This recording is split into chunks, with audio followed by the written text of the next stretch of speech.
الرحيم. الحمد لله رب العالمين، والصلاة والسلام على سيد المرسلين وخاتم النبيين محمد وآله وصحبه أجمعين. أما بعد، فلي الشرف العظيم أن نتكلم باسم هذا المجلس الموقر وفي مثل هذا الموقف الدقيق الحساس، باسم المسلمين جميعا في مشارق الأرض ومغاربها، وباسم مئات الملايين في شبه القارة الهندية. وهذا إن دل على شيء فإنما يدل على عالمية القضية الفلسطينية وإنسانيتها وإسلاميتها.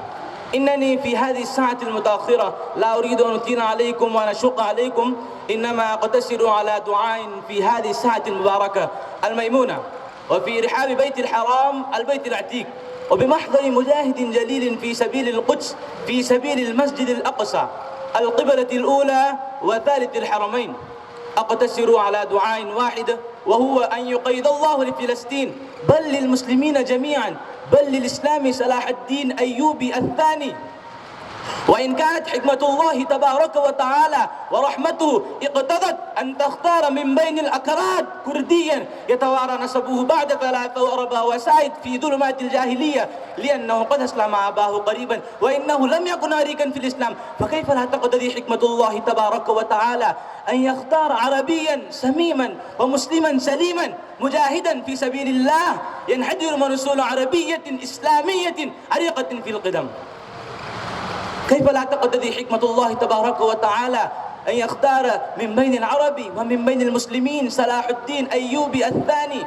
وإنني أخاطب من أمة عربية بلسان خير الدين الزركلي الشاعر العربي أن الحل الوحيد لقضية فلسطين أن يبرز صلاح الدين الأيوبي الثاني على مسرح القضية الفلسطينية وعلى مسرح الجهاد الإسلام، فيقول: هاتي صلاح الدين ثانية فينا، هاتي صلاح الدين ثانية فينا، وجددي الدين أو شبه الدين.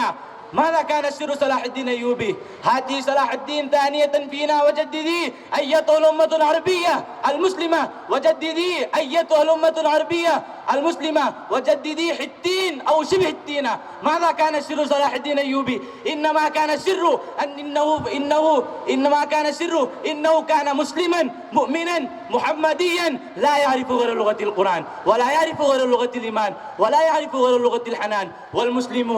والمسلمون ما زالوا ولا يزالون. اكتبوا عني بقلم عريض، اكتبوا عني وسجلوه أن المسلمين إلى هذا الوقت وإن عبث بهم الزمان من التربية الغربية مادية الرعناء لا يفهمون غير لغة القرآن. صدقوني أيها الإخوان، صدقوني، إن المسلمين في مشارق الأرض ومغاربها مهما تعددت لغاتهم، مهما فاق ذكاؤهم، مهما فاقت المعيتهم وعبقريتهم، لا يفهمون إلا لغة محمد بن عبد الله صلى الله عليه وسلم الذي آمنوا به كالنبي الخالد وكرى في الجهاد الأول المقدس. إنهم لا يفهمون إلا لغة القرآن، مهما قحمت عليهم اللغات، مهما فرضت عليهم الثقافات، مهما تنوعت لهم الحضارات، إنهم لا يفهمون ولن يفهموا إلى أن تقوم القيامة. لا يفهمون، والله لا يفهمون إلا لغة القرآن.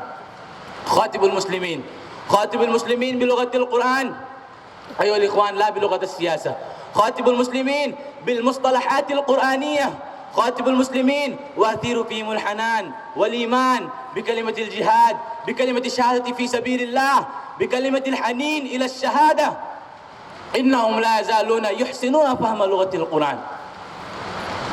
إنما كان سر سيطرة صلاح الدين على القلوب والنفوس والأرواح، إنما كان السر أنه فهم هذه الحقيقة أن المسلمين لا يندفعون إلا بدافع الجهاد، فاتحد العالم الإسلامي كله من أقصاه إلى أقصاه. ويستغرب المؤرخون الأوروبيون كيف استطاع صلاح الدين أيوبي أن يوحد العالم الإسلامي الممزق المتشتت المنقسم على نفسه. كيف استطاع صلاح الدين أيوبي أن يجمع في هذه المترامي الذي تعددت عناصره وتعددت ثقافاته وتعددت مذاهبه الفقهية؟ كيف استطاع أن يوحد هذا العالم الإسلامي في هذه الفترة الحالكة الأسيبة تحت راية محمد صلى الله عليه وسلم؟ لأنه رفع راية محمد صلى الله عليه وسلم ولم يرفع راية القومية العربية. أيها الحاضرون، اسمحوا لي أن أقول بكل صراحة، وأنا هندي الأصل وأنا هندي الثقافة، ولدت ونشأت في الهند، ولكن أؤمن بمحمد صلى الله عليه وسلم، أؤمن بالقرآن.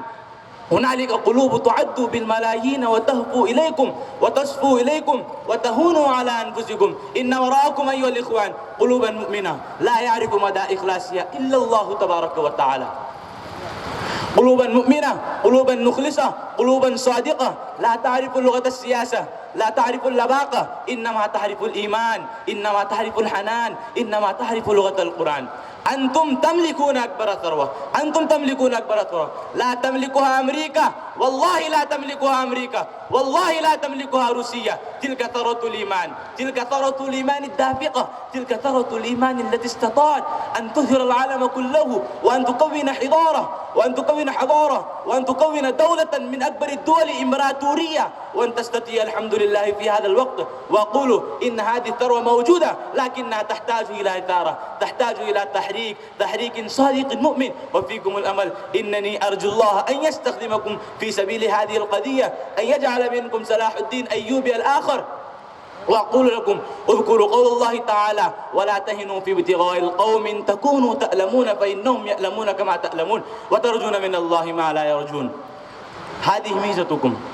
إن اليهود لا يرجون. أنا أعرف اليهود فقدوا كل شيء وقطعوا كل خيط كان يربطهم بالله تبارك وتعالى، أصبحوا شعبا ماديا بحتا لا يؤمن إلا بسيطرة العالم، ليس أمامه غاية، ليس أمامه غاية نبيلة لا غير نبيلة، إنما هو شعب عنصري يؤمن بالعنصرية، والله تبارك وتعالى لا يحب العنصرية. إن الله تبارك وتعالى لا ينظر إلى وجوهكم ولا إلى أجسامكم، ولكن ينظر إلى قلوبكم.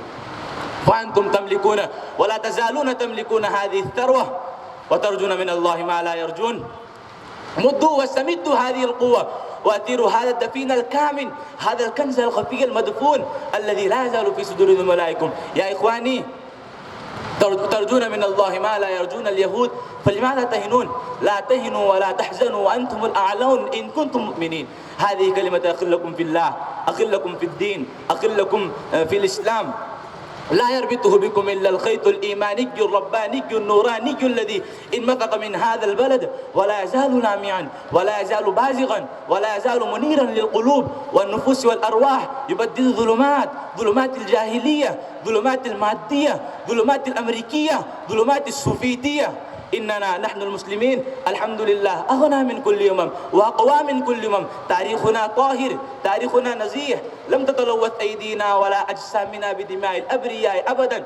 فكن على ثقة أيها الأخ الكريم، أيها المجاهد، إن وراءك جيشا عرمرما من المسلمين، من القلوب المنى، من الأرواح السعيدة، من الذين يستهنون بحياتهم ويستهنون بكرامتهم في سبيل الله. هل جربتموهم؟ لا، إلى الآن لم يتفق لكم لتجربوهم. إنكم لا تزال هذه الأرض بكرة، إنكم لا تزال هذه الأرض بكرة، إن هذه الثروة، إنكم لا تزال هذه الأرض بكرة، إن هذه التجربة جديدة، إن هذه التجربة جديدة. جرب أيها الأخ، إن هذا الأمة التي ملأت العالم كله هي وراءكم وأمامكم، إن شاء الله تأخذون منهم ما هو أغنى وأعلى وأثمن وأعز من كل صلاح، تأخذونه من كل قوة كبيرة. أكتفي بهذه الكلمات وأطيب التحيات وتقبلوا مني أطيب التحيات وأصدق التحيات وأطيب التمنيات، وآخر دعوانا أن الحمد لله رب العالمين.